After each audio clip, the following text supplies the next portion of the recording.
कभी कभी ऐसा लगता था सफलता बस मिलने ही वाली है, पर फिर से वो दरवाज़ा बंद हो जाता था। तो ये मेरा थर्ड अटेम्प्ट था जिसमें मुझे ये रैंक हासिल हुई है। कहने के लिए शब्द छोटे पड़ रहे हैं। आज मैं जितना खुश हूँ, मैं चाहता हूँ कि दुनिया के हर उस पेरेंट्स को, हर उस पिता को मिले जिनका बच्चा इस संघर्ष में शामिल है। नमस्कार, सोशल संवाद में आप सभी का स्वागत है। बिहार बीपीएससी का रिजल्ट 17वां रिजल्ट जो है कि बिहार सरकार ने, बीपीएससी ने घोषित कर दिया है। और इस वक्त हम देश की राजधानी दिल्ली में हैं और बिहार से ही एक बच्ची जो है कि इसमें जो है कि पास की हैं और उनसे हम बातचीत करेंगे। लेकिन उससे पहले उनके विषय में हम आपको बता दें, क्योंकि काफ़ी मशक्क़त, मेरे जानकारी के अनुसार इन्होंने 2-3 अटैम्प्ट दिया हुआ है और तीसरे अटैम्प्ट में मेरे हिसाब से इनका की उपलब्धि जो है कि मिली है। हमारे साथ तमन्ना अंसारी हैं। बिहार बीपीएससी में इन्होंने अपना जो है कि परचम लहराया है, उनसे बातचीत करेंगे। सबसे पहले तो तमन्ना, आपका सोशल संवाद स्वागत करता है। कैसे देखती हैं पूरे संघर्ष को अपने? बहुत बहुत शुक्रिया। मैं अपने पूरे संघर्ष को एक अभी तो एक पूरी जर्नी को एक कहानी की तरह देख रही हूँ, क्योंकि बहुत उतार चढ़ाव रहे पूरे संघर्ष में। कभी कभी ऐसा लगता था सफलता बस मिलने ही वाली है, पर फिर से वो दरवाज़ा बंद हो जाता था। और कभी कभी बहुत ऐसा लगता था कि बस हार के छोड़ देना चाहिए। पर मैं अपने पुराने उस सेल्फ को थैंक यू बोलना चाहती हूँ, जिसने हार नहीं मानी और जिसकी वजह से मैं आज हूँ, जिसकी वजह से मैं क्लियर कर पाई हूँ। तमन्ना, सवाल ये है कि आपने यूपीएससी की भी तैयारी की, बीपीएससी की तैयारी की। बीपीएससी आपने कितनी बार दिया और यूपीएससी के कितने अटैम्प्ट दिए आपने? दोनों के 3-3 अटेम्प्ट हुए हैं। यूपीएससी में मेरा थोड़ा सा लक ख़राब रहा है, क्योंकि मैं दोनों चीज़ों को बैलेंस करके चलना चाह रही थी, दोनों की तैयारी सेम टाइम पे। तो यूपीएससी का प्रीलिम्स बहुत कम अंकों से रह रहा है। पर बीपीएससी में तीनों बार ही मैं इंटरव्यू स्टेज तक पहुंची। First attempt, second attempt, third attempt, और थर्ड अटेम्प्ट में फाइनली इंटरव्यू भी क्रैक हो गया। तो ये मेरा थर्ड अटेम्प्ट था जिसमें मुझे ये रैंक हासिल हुई है। सफलता की जो कुंजी होती है, बहुत ही खुशी का पल होता है जी। रिजल्ट देखकर सबसे पहले आपके मन में क्या आया और घर में किसने सबसे पहले आपको मिठाई जो खिलाई है, पहले तो वो बताइए। सर, मैं बहुत सच बताऊं तो मैं इससे अच्छा बेटर रैंक एक्सपेक्ट कर रही थी, तो मैं थोड़ा सा उदास थी। ये मैं सेटिस्फाइड थी कि हाँ, मेरा नाम है पीडीएफ में, पर थोड़ा सा मुझे ये था कि नहीं, रैंक अच्छी होनी चाहिए थी।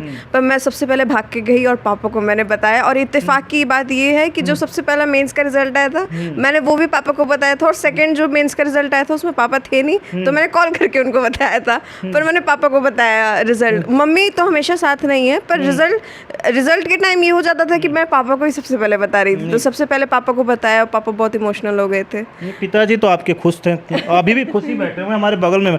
एम अंसारी साहब हैं, इन्होंने बच्ची के ऊपर काफ़ी मेहनत भी किया और हम आपको बता दें कि फौज से रिटायर्ड है।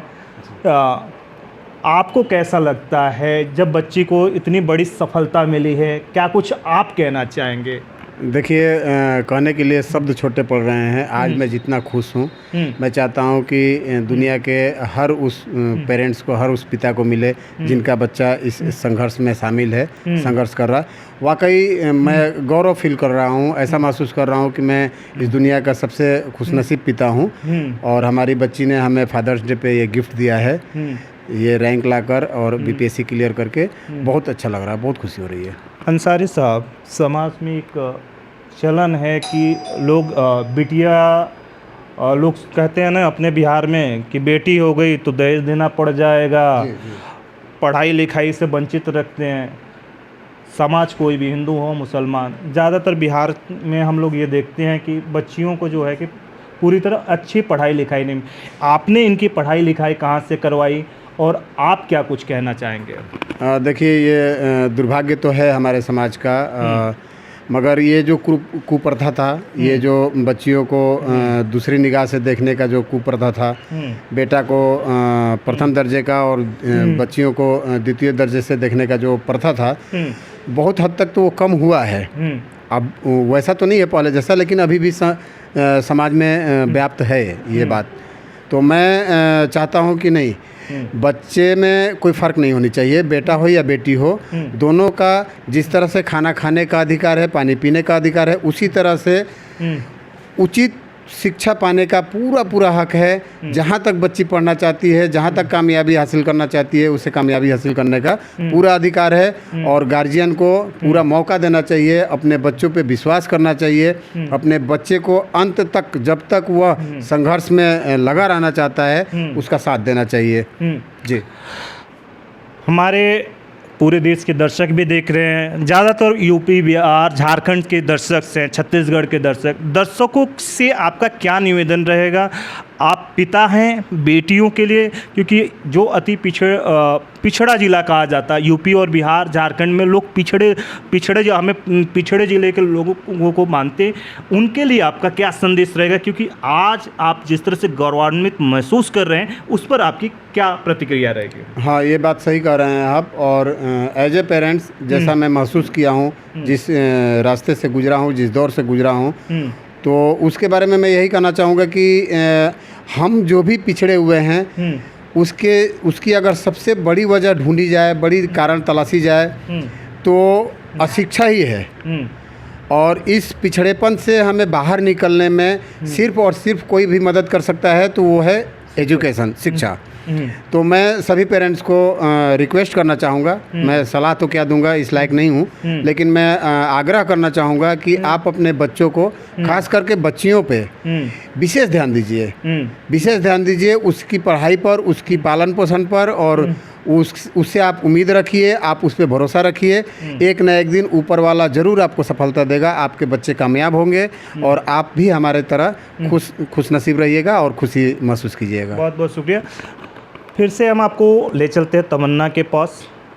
तमन्ना से जानते हैं, आप अपनी इस कामयाबी और सफलता का श्रेय किसको देना चाहेंगी तमन्ना? मैं इस कामयाबी का श्रेय अपने मम्मी पापा को देना चाहूँगी, जो मुझसे बहुत ज़्यादा सीरियस रहे हैं। मुझे पहले पता भी नहीं था कि वो इतना सीरियस क्यों रहते थे पढ़ाई को लेकर, बहुत ज़्यादा सीरियस रहे थे मेरे पढ़ाई को लेकर। और शायद अगर इतना सीरियस नहीं रहते तो मैं छोड़ दिया होता, क्योंकि मैं पोएम और इन सब लाइंस में जा रही थी। बट मैं पढ़ाई की लाइन में जमी रही, तो मैं इसका श्रेय मम्मी पापा को देना चाहूँगी। और दोनों का अपना अपना योगदान है। मम्मी हमेशा साथ रही हैं, मम्मी का सुबह 5 बजे स्कूल के लिए उठना और ये सब मुझे बहुत उनकी कड़ी तपस्या लगती थी। और पापा क्योंकि बहुत ही मुश्किल परिस्थिति में पापा ने जॉब की है। पापा कश्मीर, दांतेवाड़ा डिस्ट्रिक्ट जैसे बहुत ही नक्सलवाद प्रभावित क्षेत्र में पापा कार्यरत थे, तो बहुत मुश्किल उसमें। और जब भी आते थे तो फिर राइटिंग सिखाते थे, राइटिंग मेरे पापा ने सिखाई है, मैथ्स पापा ने सिखाया है।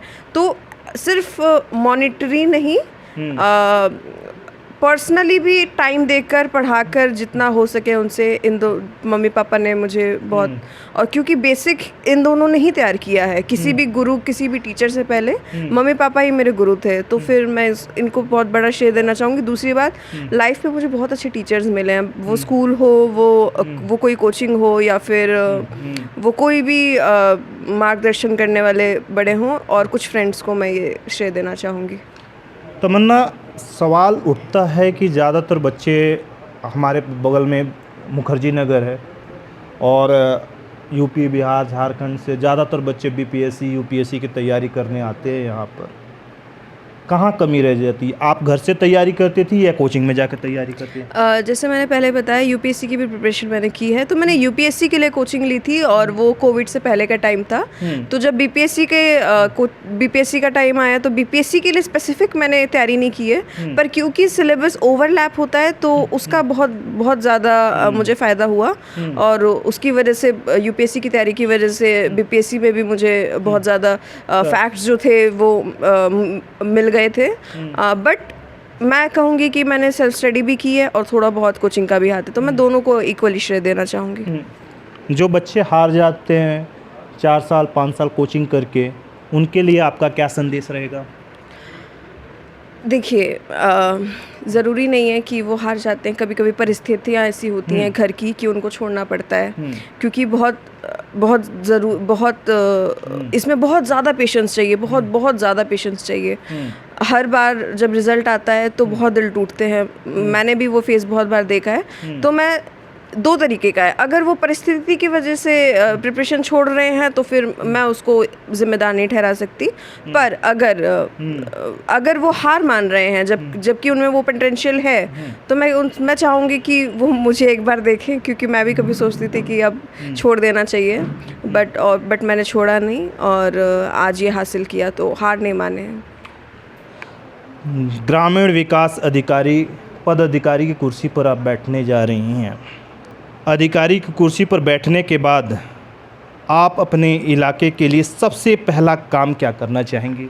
जी, जैसे आपने बोला, ये चीज़ मैंने पहले सोची थी, और एक नहीं, मैं आपको कुछ चीज़ें गिनवाती हूँ, क्योंकि कुछ चीज़ों पे मेरा फोकस रहेगा, क्योंकि मेरा सिलेक्शन बिहार राज्य में हुआ है। बिहार राज्य में गरीबी सबसे ज़्यादा है, अभी भी 33.3%, मतलब बिहार का हर तीसरा व्यक्ति गरीबी रेखा से नीचे आता है। तो मैं गरीबी को कम करने के लिए जितना मुझसे प्रयास हो सके, जितना मैं योगदान कर पाऊँ, बहुत अच्छे ऑफिसर्स हैं बिहार में, काम कर रहे हैं, मैं सहयोग करना चाहूँगी और एडअप करना चाहूँगी उनके उस प्रोसेस में। दूसरी बात, शिक्षा के मामले में भी बिहार लिटरेसी रेट सबसे कम है। मैं शिक्षा, खासकर महिलाओं की शिक्षा पे जोर देना चाहूँगी। और एक चीज़ और, अभी भी एक सर्वे का डाटा आया था जिसके हिसाब से 40% बिहार में जो बच्चियाँ हैं उनकी शादी 18 साल से कम में हो जा रही है। तो ये चीज़ बहुत घबराहट वाली थी मेरे लिए। मैं इस पे बहुत ज़्यादा काम करना चाहूँगी कि ये बहुत कम हो, क्योंकि वो चीज़ फिर वंचित कर देती है शिक्षा प्राप्त करने से। तो मैं इन तीन चीज़ों पे सबसे ज़्यादा काम करना चाहूँगी। बहुत बहुत शुक्रिया तमन्ना।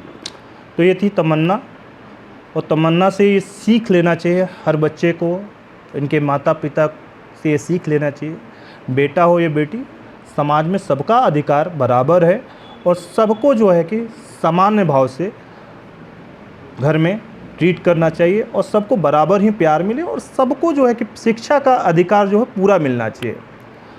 दिल्ली से सोशल संवाद की रिपोर्ट।